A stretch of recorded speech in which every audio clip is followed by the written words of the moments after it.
What's up, ladies and gentlemen? As you saw in the intro, we are going to take a look at this Springfield Armory 1911.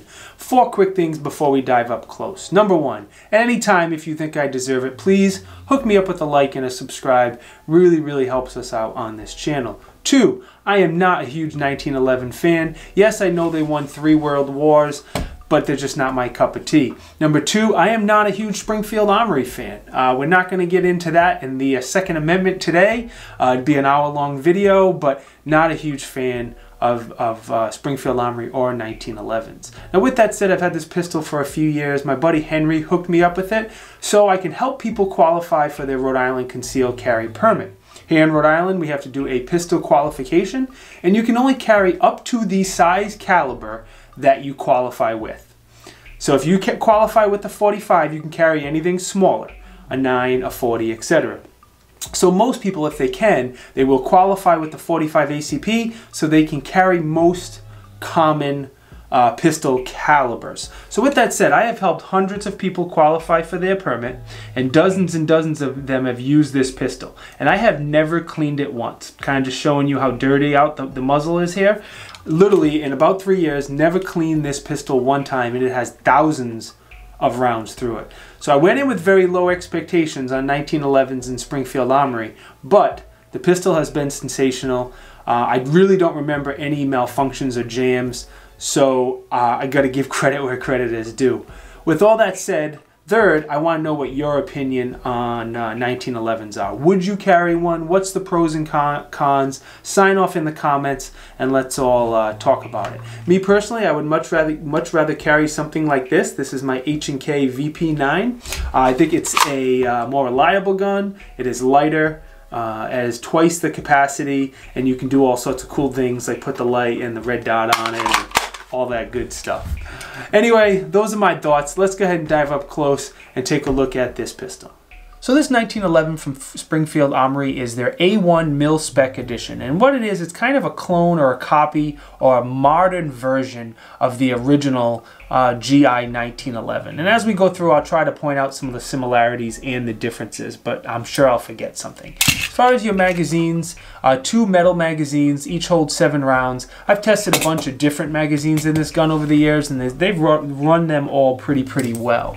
If you look at the magazine well, it is slightly beveled. Not huge, but it is enough to help you with reloads. Maybe if my camera will focus for you. There we go. Slightly beveled on the magazine well, so that works well.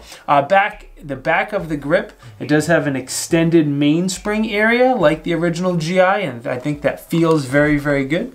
Like most 1911s, it does have the grip safety, so it's not going to fire unless you press that grip safety. Moving over to the grips, these are not the original grips that come on this 1911. The original owner, Henry, replaced the original grips with these Pacmeyer grips that feel great. Lots of people like these grips who have shot this gun and always get compliments on them. I will roll in an image of the original so you can see what the original looked like. The grips that this gun comes with are very similar to the GI grips, except for it has a big Springfield Armory logo right there in the middle. Now the mag release and the slide release I'm going to talk about together because my feelings on them are pretty much the same. They work. They're fine. There's nothing wrong with them. There's nothing to write home about them.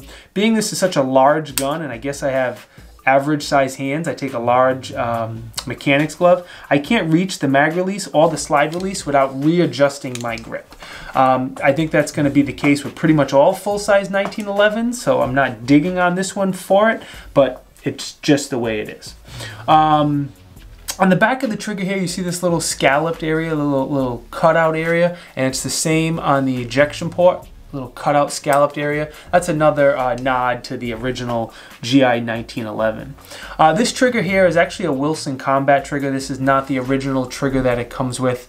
The original trigger is not skeletonized, but the trigger is decent, you know. Let me hold this grip safety down and take the safety off, and then you can see the take up. You know, there's not much take up at all, very little. And then now let me grab it like this so we can get the reset. And then now as far as your reset, that's it. Not a huge reset. So the trigger's decent, not the nicest trigger ever by any means. You know, the nice thing with 1911s is the triggers pull straight back, straight to the rear. When you have a hinge trigger on most modern guns, it's a little harder to pull that trigger straight to the rear without pulling down. So that's the advantage of the 1911 trigger. Plus most of them are very, very short and crisp. This one, I will say average. The safety is serviceable, it's fine, there's nothing wrong with it. It is tactile and audible. You can feel it, you can hear it. It's not the smoothest and nicest safety in the world. You're gonna hear me say that type of stuff a lot. But again, this is a $600 1911. You can't expect it to be the smoothest, nicest gun in the world. On your slide here, you do have some serrations on the rear, and it's good that you have them because it's not the easiest gun to rack if you're not using those serrations. And they are very similar to the GI 1911 serrations as well. Moving up to the sights. The sights are very good for a 1911. You can absolutely replace them if you'd like. The GI 1911 sights were rough. They were not good at all. They were tiny, and I don't even know if I'd call them usable. These are much larger, 3-dot, bright white sights, and the rear sight, as you see here, has a great ledge. If you are going to carry this gun and, God forbid, have to do one-handed manipulations, these sights are good to go. Moving up to the barrel is nice. It is a 5-inch match grade stainless steel barrel, and they've done a couple things to make it more reliable than the original GI 1911. Not only did they polish the feed ramps, they also opened up the feed ramps as well, so it should, and the ejection port also, so it should feed and eject the rounds much better than the original. As you can see here down in the corner, I'll throw up the dimensions and the weight and a little information about it. It's a full-size 1911, so please don't expect it to be a very light or a very small gun. That's just the way 1911s are. Your MSRP is going to be somewhere around $870, and your street price, you can typically pick these up at the time of this video for around $600, but obviously that changes very, very quickly over time. So what do I think overall? It is a good basic budget 1911. If someone's looking to get into a 1911 and does not want to spend $1 million like on a Wilson Combat or something, this could be a good option for a budget 1911. I would also recommend you look at the Ruger 1911s, the Smith & Wesson, I believe it's the E series is their lower series 1911, and really I gotta give Rhode Island Armory some love. They have some really nice budget 1911s as well. Those are kind of the 4 I would put in this category. But this one has been very, very good so far. It is a forged frame and slide. It has been very durable.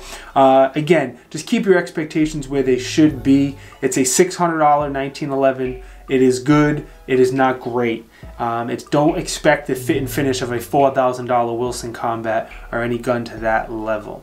Anyway, thank you very, very much for watching my reviews. I hope you found it helpful. I hope you enjoyed the review. If you could, go ahead and hook me up with a like. And while you're at it, go ahead and click subscribe. This way you get notified when we come out with new videos. I will see y'all next time. Peace!